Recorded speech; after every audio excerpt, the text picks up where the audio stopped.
ಹಾಂ ಎಲ್ರಿಗೂ ನಮಸ್ಕಾರ. ಎಲ್ಲರೂ ಹೆಂಗದಿರಿ? ಆರಾಮದಿರಿ ಅಂತ ತಿಳ್ಕೊಂಡು ನಾ ಮಾತ್ರ ಮಸ್ತ್ ಅದೀನಿ. ಇವತ್ತು ಸಂಡೇ ಐತಿ, ಲೇಟಾಗಿ ಎದ್ದೆ, ಸ್ವಲ್ಪ ಫ್ರೆಶ್ ಅಪ್ ಆಗಿ ನಾನು ಫಿಶ್ ಬ್ರೀಡಿಂಗ್ ಮಾಡ್ತೀನಿ. ಅದ್ರ ಸಂಬಂಧ ಅವ್ರಿಗೆ ಓನರ್ಗೆ ಫೋನ್ ಹಚ್ಚಿ ಕೇಳಿದಾಗ ಅವ್ರ ಫಿಶ್ ತಂದು ಕೊಡಪ್ಪಿ ಅಂತಂತ ಹೇಳಿದ್ರೆ, ಅದಕ್ಕೆ ಬಡ ಫಿಶ್ನೆಲ್ಲ ತೆಗೆದು ಹಾಕೋಣಂತ ವಿಚಾರ ಮಾಡೀನಿ. ತೋರಿಸ್ತೀನಿ ಬರ್ರಿ. ಫೈನಲಿ ಇಷ್ಟು ಮೀನನ್ನು ತೆಗೆದಿಟ್ಟೆ, ಬಡ ಎಲ್ಲ ತೊಗೊಂಡೋಗಿ ಅಲ್ಲಿ ಕೊಟ್ಟ ಮುಂದೆಲ್ಲ ಏನಕ್ಕೆ ತೋರಿಸ್ತೀನಿ ಬರ್ರಿ. ಅವನ್ನೆಲ್ಲ ಕೊಟ್ಟು ನಮ್ಮ ಧಾರವಾಡ DPL ನಡೀತೈತಿ. ಅದ್ರ ಸಂಬಂಧ ಅದನ್ನು ನೋಡಕ್ಕಂತೇಳಿ ಯೂನಿವರ್ಸಿಟಿಗೆ ಬಂದ್ವಿ. ಮುಂದೆ ಮ್ಯಾಚ್ ತೋರಿಸ್ತೀನಿ, ನೋಡಿ ಎಂಜಾಯ್ ಮಾಡಿರಿ.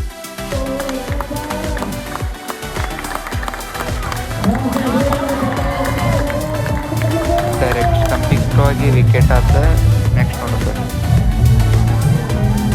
ನಡು ಮೆಚ್ಚಿದಾಗ ದೇವಗಾಳಿ ಬಂತು, ಅದನ್ನು ನೋಡ್ಬೋದು.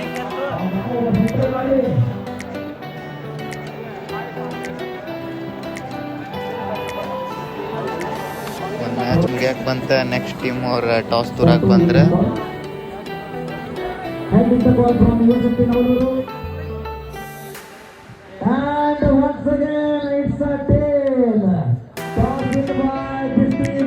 ಟಾಸ್ ಗೆದ್ದ ಬೌಲಿಂಗ್ ತೊಗೊಂಡ ಫೀಲ್ಡರ್ಸ್ ಬರಾಕತ್ರಿ. ಒಂದಿಷ್ಟು ಬೌಲಿಂಗ್ ಬ್ಯಾಟಿಂಗ್ ಹಾಕಿರ್ತೀನಿ ಅಂತ ನೋಡಿ ಎಂಜಾಯ್ ಮಾಡಿ.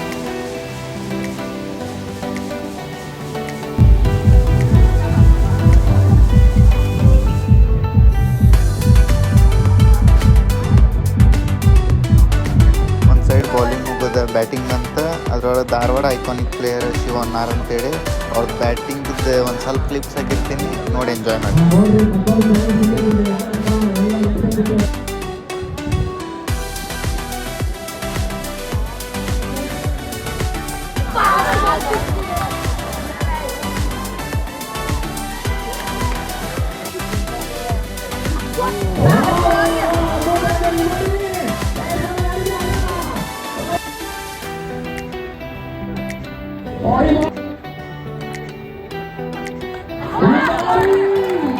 ಮ್ಯಾಚ್ ಮುಗಿಸಿ ಭಾಳ ಹೊಟ್ಟೆ ಹತ್ತಿತ್ತೆ. ನಾನು ಆಕಾಶ್ ಎಗ್ ರೈಸ್ ಮತ್ತು ಚಿಕನ್ ತಿಂದು ಮನೆ ಕಡೆ ಹೊಂಟ್ವಿ. ನಿಮಿಟಿಗೆ ಹಾಕಿರ್ತೀನಿ, ಎಂಜಾಯ್ ಮಾಡ್ರಿ.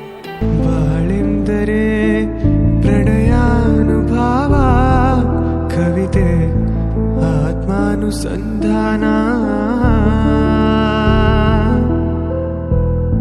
ನೆನಪೆಂದರೆ ಹಂಗ ಮನೆಗೆ ಬಂದೆ. ಮಮ್ಮಿಯರ ಅರ್ಶಿನ ತೆಗೀನಂತಂದ್ರೆ ಅದಕ್ಕೆ ಅರ್ಶಿನ ತೆಗ್ಯಾಕೆ ಚಲೋ ಮಾಡಿದೆ. ಇದು ಅರಿಶಿನ ಬಂದ 6 ತಿಂಗಳು ಪೀಕ್ ಇರ್ತೈತಿ. ಇದು ನಾವು ಜೂನಿಗೆ ಹಾಕಿರ್ತೀವಿ. ಈಗ ಎಲ್ಲ ಒಣಗಿದ ಸಂಬಂಧ ತೆಗ್ಯಾತೈತಿ. ಒಂದು ಸೈಡಿನ ತೆಗೆದು ಹಂಗೆ ಕುಂತಾಗ ಮಮ್ಮಿಯರು ಒಂದು ಕತೆ ಹೇಳಕತ್ತಿದ್ರೆ ಅವ್ರ ಕತೆ ಕೇಳ್ಕೊಂತ ಮುಗಿಸಿ ಆಮೇಲೆ ನಮ್ಮ ಅರಿಶಿನ ಒಂದು ಬಕೆಟ್ ಮೇಲೆ ಒಂದು ಬುಟ್ಟಿ ಆಗಿತ್ತು. ಅವನ್ನೆಲ್ಲ ತೆಗೆದು ಮುಂದೆ ಪ್ರೊಸೆಸ್ ಮಾಡೋಕೆ ಕಳಿಸ್ಬೇಕು. ಎಲ್ಲ ಸೈಡಿಗೆ ಎತ್ತಿಟ್ಟು ಫ್ರೆಶ್ ಅಪ್ ಆದೆ. ಹಾಗೂ ನಮ್ಮ ಗ್ರೂಪ್ ಅವ್ರು ಫೋನ್ ಹಚ್ಚಿದ್ರೆ ಏನಾರು ತಿನ್ನಕ್ಕೆ ಹೋಗೋಣ ಬಾ ಅಂತೇಳಿ ಹೊರಗೆ ಹೋಗಿ ಒಂದು ಸ್ವಲ್ಪ ಪೇಸ್ಟ್ರಿ ಮತ್ತು ಪಾಪಡ ತಿಂದ್ವಿ. ಇವತ್ತಿಗೆ ಇಷ್ಟ. ನೆಕ್ಸ್ಟ್ ವಿಡಿಯೋದೊಳಗೆ ಸಿಗೋಣ. Bye. Big thank you for being here. बहुत बहुत धन्यवाद.